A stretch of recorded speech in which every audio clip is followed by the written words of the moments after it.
Catatan kritis untuk Polri, menelisik kasus dugaan pencemaran nama baik yang dilaporkan Ferlianus Bulo terhadap jurnalis.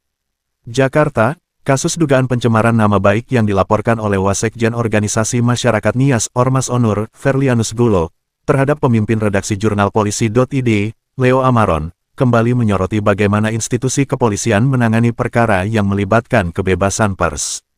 Kasus ini menimbulkan sejumlah pertanyaan mendasar tentang objektivitas dan profesionalisme aparat dalam menegakkan hukum, terutama dalam konteks pemberitaan yang berbasis fakta. Berita yang menjadi dasar pelaporan ini bukanlah rekayasa atau berita bohong, melainkan berdasarkan fakta lapangan terkait dugaan perselingkuhan, pelecehan seksual, atau bahkan pemerkosaan yang diduga dilakukan oleh pelapor, Ferlianus Bulo, terhadap seorang wanita bermarga Harefa berinisial DP. Wanita tersebut dikabarkan hamil dan melahirkan anak akibat dugaan tindakan Bulo, yang seharusnya diproses sebagai tersangka dalam kasus kejahatan pidana. Namun, alih-alih pelaku dugaan kejahatan yang diproses hukum, jurnalis yang mengangkat kasus ini justru dilaporkan atas dugaan pencemaran nama baik. Hal ini menimbulkan pertanyaan besar, apakah Polri benar-benar menegakkan hukum secara adil atau justru membiarkan kriminalisasi terhadap pers? Ketidakadilan dalam penanganan kasus, mengapa hanya satu media yang dikejar? Berita terkait dugaan kejahatan Ferlianus Bulo tidak hanya ditayangkan di jurnal Polisi.id, tetapi juga di berbagai media lain, termasuk Suara Sindo, Suara Hebat, Garda Metro, Zoin News. Jika benar tujuan pelapor adalah mencari keadilan, semestinya semua media yang menayangkan berita ini juga dilaporkan. Fakta bahwa hanya Leo Amaron yang diproses justru menimbulkan kecurigaan adanya motif lain di balik kasus ini. Informasi yang beredar menyebutkan bahwa pelapor, Ferlianus Bulo, meminta uang damai sebesar 50 juta rupiah kepada terlapor. Jika benar, maka tindakan ini dapat dikategorikan sebagai percobaan pemerasan, yang justru merupakan tindak pidana serius. Sebagai institusi penegak hukum yang profesional, Polri seharusnya tidak hanya memproses laporan Ferlianus Bulo, tetapi juga menyelidiki dugaan pemerasan ini. Jika benar ada permintaan uang damai, maka pelaporlah yang semestinya diperiksa dan diproses hukum. Dalam kasus keberatan atas pemberitaan, mekanisme penyelesaian seharusnya mengikuti ketentuan yang diatur dalam Undang-Undang Nomor 40 Tahun 1999 tentang pers, khususnya Pasal 1 Ayat 11 Hak Jawab, hak seseorang untuk memberikan tanggapan atau sanggahan terhadap pemberitaan yang dianggap merugikan. Pasal 1 Ayat 12 Hak Koreksi, hak setiap orang untuk mengoreksi atau membetulkan kekeliruan informasi yang diberitakan oleh pers. Pasal 1 Ayat 13 Kewajiban Koreksi, kewajiban media untuk melakukan ralat terhadap informasi yang tidak benar. Dalam hal ini, jika Ferlianus Bulo merasa dirugikan oleh pemberitaan, ia seharusnya menggunakan hak jawab, bukan melaporkan jurnalis dengan tuduhan pencemaran nama baik.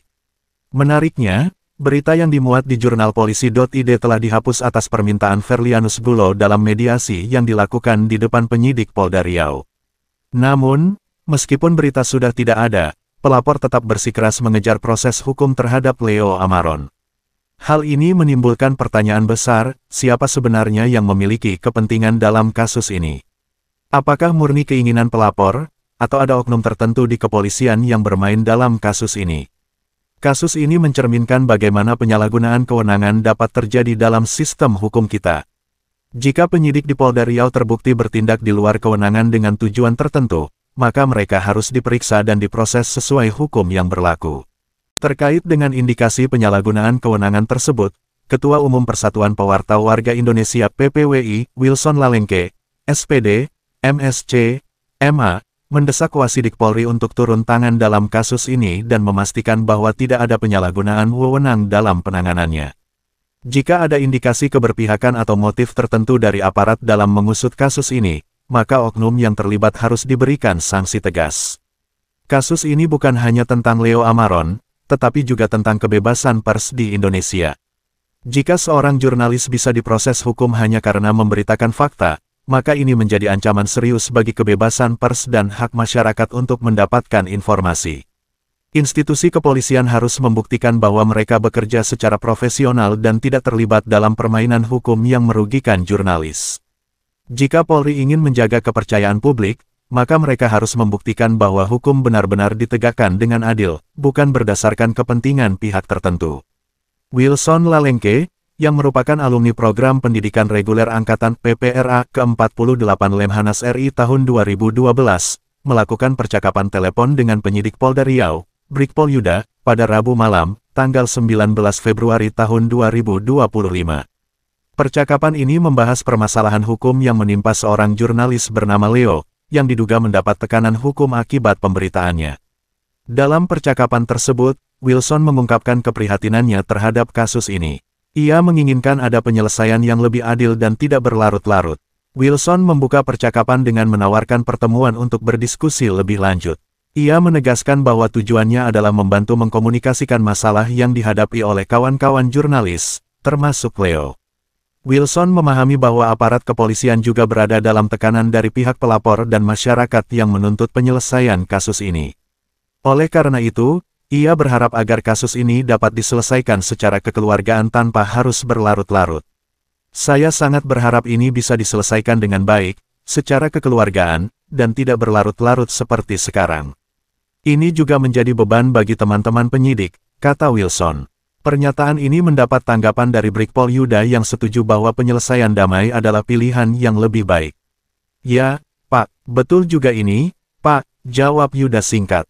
Wilson kemudian menyoroti inti permasalahan, yaitu pemberitaan yang dibuat oleh Leo terkait seorang wanita yang mengaku diperkosa dan memiliki anak dari terduga pelaku. Wilson menegaskan bahwa berita tersebut tidak hanya dimuat di media Leo, tetapi juga di beberapa media lainnya. Oleh karena itu, jika hanya Leo yang menjadi sasaran hukum, maka ada ketidakadilan dalam penanganan kasus ini. Pemberitaan itu berdasarkan fakta. Yang bersangkutan memang didatangi oleh wanita yang mengaku diperkosa dan punya anak. Lalu, berita ini juga tidak hanya dimuat di media Pak Leo, tetapi di beberapa media lain. Kalau hanya Leo yang dikejar, ini tidak adil, tegas Wilson. Wilson juga mengungkapkan adanya informasi bahwa si pelapor meminta uang sebesar 50 juta rupiah. Jika benar, maka ada indikasi pemerasan dalam kasus ini. Saya dapat informasi bahwa yang bersangkutan, si pelapor, minta 50 juta rupiah. Nah, ini kan sebenarnya sudah bertendensi pemerasan, ungkapnya. Menurut Wilson, jika ada keberatan terhadap pemberitaan, maka mekanisme yang benar adalah menggunakan hak jawab. Pihak yang merasa dirugikan seharusnya memberikan klarifikasi resmi, bukan melakukan tekanan hukum terhadap jurnalis. Selain itu, Wilson juga menyebutkan bahwa berita yang dipermasalahkan sudah dihapus dari media Leo sesuai permintaan pelapor. Namun, kasus ini tetap berlanjut, menimbulkan kecurigaan bahwa ada agenda tersembunyi di baliknya. Kalau berita itu sudah dihapus, kenapa masih dipersoalkan? Jadi wajar kalau kita berpikir ada sesuatu yang menjadi target. Apakah target itu si pelapor atau teman-teman polisi? Kata tokoh pers nasional yang dikenal gigih membela wartawan yang dikriminalisasi di berbagai tempat itu. Wilson mengaku bingung mengapa kasus ini masih belum selesai, padahal sudah bergulir sejak 2023. Ia juga menekankan bahwa ia tetap membuka ruang komunikasi untuk mencari solusi terbaik. Ini kasus dari 2023 dan kita sudah komunikasi sebelumnya. Kalau masih belum selesai-selesai, masalah sepele seperti ini, tentu jadi tanda tanya, ujarnya. Percakapan antara Wilson Lalengke dan Brigpol Yuda ini menggambarkan kompleksitas kasus yang melibatkan jurnalis dan aparat hukum. Wilson menyoroti pentingnya keadilan dan transparansi dalam penanganan perkara yang melibatkan pers. Kasus ini masih menjadi sorotan, dan publik menunggu bagaimana kepolisian akan menyelesaikan permasalahan ini.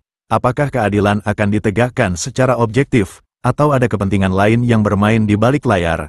Sumber berita, Tim, Red DPN PPWI Nasional. Ya Allah, panjangkanlah umur bagi semua orang yang melihat video ini. Sembuhkanlah penyakit orang yang subscribe dan angkatlah penyakitnya. Luaskanlah rezeki bagi setiap orang yang like dan share video ini. Semoga setiap doa dan kebaikan yang kita niatkan menjadi berkah bagi kita semua.